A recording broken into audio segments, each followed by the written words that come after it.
Now we've got the author of the new best-selling book, Network of Lies, The Epic Saga of Fox News, Donald Trump, and the Battle for American Democracy. Brian Stelter, thanks so much for taking the time. Good to be here. Thank you. So let's dive into the Fox of it all here. Do you think that the $787 million lawsuit will have the effect of deterring Fox News from lying in the future, or do you think that these massive sums of money are just the cost of doing business? You called it a lying tax in the book. Is this not just built in? Fellow Brian, that's the hard question. How much of this actually changes Fox's behavior? And I think the answer is that around the edges, it already has changed Fox's behavior. Around the edges, for example, they don't have Donald Trump call in on the phone anymore. They usually don't interview him live anymore. They tape the interviews. And that's literally because they're trying to limit their legal exposure and their legal liability. They can edit out any defamatory claims before air. So there are those examples of how these lawsuits have had an impact on the editorial, as well as, of course, the huge financial impact. And I think, honestly, the financial impact was the most severe. But going forward, I think we should be realistic about the fact that Fox's audience wants, oftentimes, to be deceived, wants to be comforted by a fantasy that Fox tells that's very far from reality. And you mentioned the lying tax. I love that phrase. I saw Caroline Bueno, the disinformation researcher, use that phrase right when the Dominion settlement with Fox was announced. She said, "Look, Fox just paid a lying tax. They're going to probably have to pay more of those lying taxes when Smartmatic and other cases go around, and it's just the cost of doing business." Well, another casualty of that $787 million Dominion lawsuit was Tucker's show on Fox. But if the lying tax was built in, then why would Fox also let go of its biggest star? Like, they've already paid the price, literally and figuratively, for Tucker's lies. So why not at least keep him and take advantage of his ratings? It did all happen in that very short time period in April that makes up the core of my book. But I really don't believe Tucker Carlson's firing was directly related to Dominion. He has said that, he has tried to claim that, but I've interviewed a lot of people around this story, and I just don't think it adds up. I think Tucker Carlson was on the way out anyway. But what Dominion did do is Dominion dredged up why he was intolerable. Dominion forced Fox to look Carlson in the face, and really see who he was. A guy who was sending emails internally, calling female executives the C word, who was acting in ways that no boss would tolerate with any employee. He acted like he was untouchable. He acted like he was invincible. And so what the Dominion litigation did, because Dominion was able to read all the emails and read all the text messages, was it dredged up that intolerability and made the Fox board confront it. Now, why not keep him anyway? Why not keep on tolerating his intolerability? Well, I think Lachlan Murdoch and the Fox board, including Paul Ryan, they made a calculation that if they could bring Fox just a little bit, they could tone it down a little bit. If they could lower the temperature just a little bit on Fox, they would benefit economically and reputationally. And honestly, Brian, I think it's kind of worked. I think there's less scrutiny now of what the Fox primetime stars do. There's a little bit less of that, controversy stoking that happens on social media, even though the network is still unhinged every night. Yeah, but to that point, I mean, I do think that the Jesse Waters of the network kind of aren't viewed with the same, I guess, gravitas that Tucker was. I think like he's kind of viewed a little bit as a joke, and I feel like Hannity was never viewed so insidiously as Tucker because Tucker was younger and he took himself more seriously. And so we say that now, then again, but 5 years down the road, we might be looking at Jesse Waters as like the next the second coming of one of these awful people in history. So You're making a critical point. Carlson was uniquely conspiratorial, uniquely poisonous within the Fox primetime lineup and within Fox overall. And I think there's a great, really vivid example that we all remember of this. When Carlson came out and lied about January 6th and tried to portray it as a false flag operation, tried to call it a Fedsurrection, got a hold of those surveillance tapes and tried to spin a story about how it actually was more like a tourist visit than a terror attack. That bullshit from his show did not air on the rest of Fox. Like Yeah. other Fox shows didn't pick up on his so-called scoops. So it was too much even for his colleagues. And I think when we look back, that was the tell that Carlson had gone too far, even for his Fox colleagues and managers. Yeah. Brian, do you think that the Murdochs and even the Fox host to some degree actually believed that they could help Donald Trump overturn the election, or were they just going through the motions because they had to toe the Trump line? I think, unfortunately, the audience was in charge more than the Murdochs. What we see in the emails and the text messages that Dominion obtained is that the Murdochs they showed a shocking lack of leadership. They privately were disturbed by Trump's behavior, particularly Rupert Murdoch, horrified by Trump's conduct, wanted Trump to stop, wanted Trump out of office. After January 6th, Rupert Murdoch said, we're going to make Trump a non-person. We're pivoting away from Trump. This is the patriarch of the company recognizing that the country's been under attack and we need to move away from this threat. And yet here we are, 3 years later, and Fox is very much in Trump's corner, not nearly as comfortably, like maybe it's a Right. little bit awkward, but they're still in his corner. Yeah. So I think what that shows is that Rupert Murdoch and his son Lachlan, the board, they're protecting their profits. They are protecting what they view as this profit engine for the company. And if that means holding their nose, they'll do it. Well, we've seen, to your point, and you explain this in the book as well. We've seen the internal tech showing that the bigwigs obviously know the truth about Donald Trump's lies regarding the 2020 election. I know this might come across as like a ridiculous question, but knowing that those people know the truth, do you think there's any regret about the harm that they've caused to democracy? Or is the attention and the ratings and the money and the partisan allegiance just too strong of a pull for them to care? It is a valuable question because we shouldn't lose our humanity and our morality as we study this political world, right? It's tempting sometimes to try to come across as like super savvy and act as if, these people have no values or morals and it's all about the money. And sure, to some degree, there's truth to that. But there's also this truth. There are people at Fox who still feel shame, who still react to public pressure, who still care about what is written about them, who still seek advertising dollars from sponsors who are not all in on crazy lies, who don't live on planet Trump, but actually live on planet Earth, right? So that's the tension in this conversation, right, Brian? There are, even though if you're the average Fox anchor, average Fox host, in Florida, living the Palm Beach lifestyle, totally walled off from any liberal or progressive criticism. Like, a lot of these hosts, they're not going to go to the grocery store and run into some critic. They're not going to feel awkward at dinner. Like they are really surrounded, by that MAGA world that already agrees with them and protects them and supports them. But with that being said, these people, they still do, in some of them, in some cases, feel shame, feel embarrassment, right? They don't like what's written about them if it's critical. You see what I'm saying? There is still some of that. But how much do you think that impacts like the conversation moving forward, I guess? Right.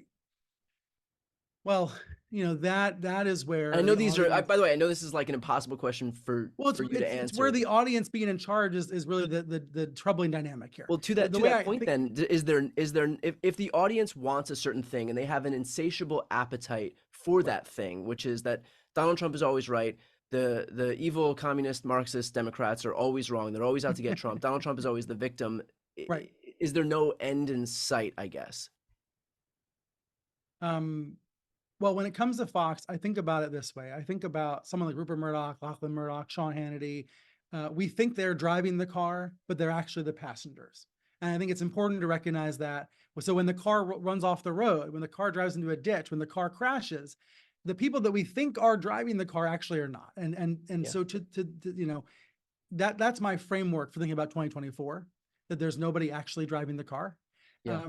What I'd like to think, though, and maybe this is going to be too optimistic, is that the voters, the viewers, do have a credible amount of sway here. The viewers of Fox, they're engaged right now in a GOP primary. And the viewers of Fox who are going to go and vote in Iowa, New Hampshire, and other states, they don't all back Trump. We know most of them do. But there is very much a contest still underway within the GOP. And I know that, the conventional wisdom right now as we head into 2024 is that Trump's going to be the nominee. but there's such an interesting divide within the party. And, in some ways, Fox both embodies and also suffers from and benefits from all of the above, all of those Yeah. things from that divide. In other words, it's not a done deal. The story is not baked yet. Cake's not baked yet. The media landscape is changing right now. The fact that I have a show is a testament to that. Mhm. Where does Fox fit into the future of cable news, and how has the 2020 election saga impacted where they stand? Well, Fox is dominant on cable, but it's nowhere online. It struggles online. Its streaming service has struggled to gain subscribers over the last 5 years. It is very much a business model for the past generation, for 60, 70, 80-year-olds who are addicted to Fox, who view it not just as a channel, but as a lifestyle brand, as an identity, as a way of life. And that audience skews so old. But I want to add a caveat to the conversation about the demos. There's a new 60-year-old born every day, right? So even though people will look at Fox and say, well, Fox doesn't matter to the youth, to younger people, they're not reaching 30 or 40-year-olds. Okay, that's mostly true, but they are still defining what the GOP is, defining what the party cares about, and there are people aging into the Fox audience every day. Right. So even if they can never really make a dent online, even if they can never really matter that much on YouTube, they're still influencing the public conversation and GOP politics by virtue of the fact that they have that addicted elderly audience on cable. Well, then what about Tucker? Do you think that his new network is going to be a successful venture? I think he has loyal fans who are willing to pay, but not nearly as many as he had on Fox. The reality is we've seen this before with Glenn Beck and others. Right. They are able to make a go of it, but they're never able to be as influential and powerful as they were on television, because this beast that Rupert Murdoch and Roger Ailes built, it really is bigger than any individual star. It's bigger than the sum of the parts. So let's fast forward to right now. There always seems to be some major disinformation campaign that Republicans are pushing to hurt Democrats. It was Hillary's emails, it was Benghazi, it was the 2020 election being rigged against Donald Trump. Now we're in the midst of the Biden impeachment effort. Do you think that this is going to be the next big disinformation campaign for Fox and the GOP?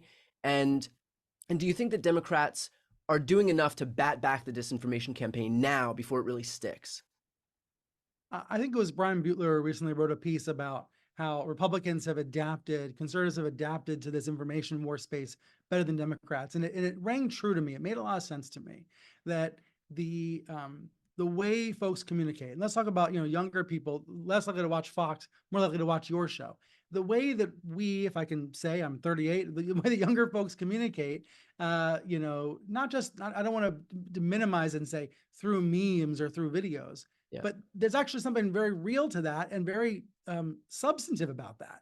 The way that we communicate is wholly different than older generations. The way that we can share links, share information, be in constant chats about it, the way that that shapes our view of the world is different. And I think it's an interesting question. Are Democrats adapting to that well enough? I don't know. Is the short answer. I'm sure some are and some are not. John Fetterman's trying his, one way, others are trying other ways, right? But, trying to figure out ways to communicate to younger audiences. When I look at this in terms of the disinformation campaigns that you mentioned, they are spread on every platform, right? Yeah. These attempts to, the way that I view the Biden impeachment process is try to smear up Biden the same way that the Trump has been, right? To try to dirty up Biden with Right. all the allegations. So that everybody looks dirty. Everybody looks terrible. Just give up, just tune out, don't vote, don't care, or just stay with your side, right? And stay with your side and don't think too hard about it, right? Because whatever they say about Trump, it's true for Biden also. That's clearly the GOP message. We lived this in the schoolyard decades ago. I'm rubber, you're glue. Anything you say about me bounces back and sticks to you. It's the oldest trick in the book. And I think most people probably see that for what it is, including a lot of Republicans. They know what it is.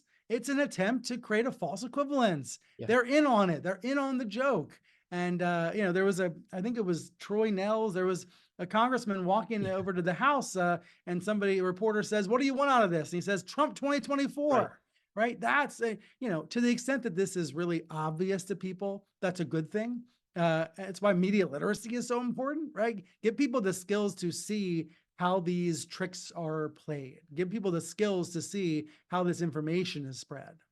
And by the way, that's a recurring phenomenon on the right because in the same way that Troy Nels came out and said that the whole point of this thing was not to have accountability for Joe Biden. It was to prop up Donald Trump.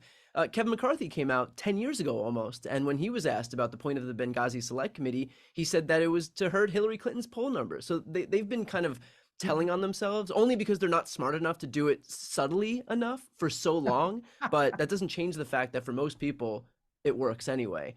But to the Hillary's emails thing, Democrats were largely silent as the whole Hillary email thing was happening because I think we probably believed that it was so ridiculous on its face that we didn't want to validate it by even responding to it.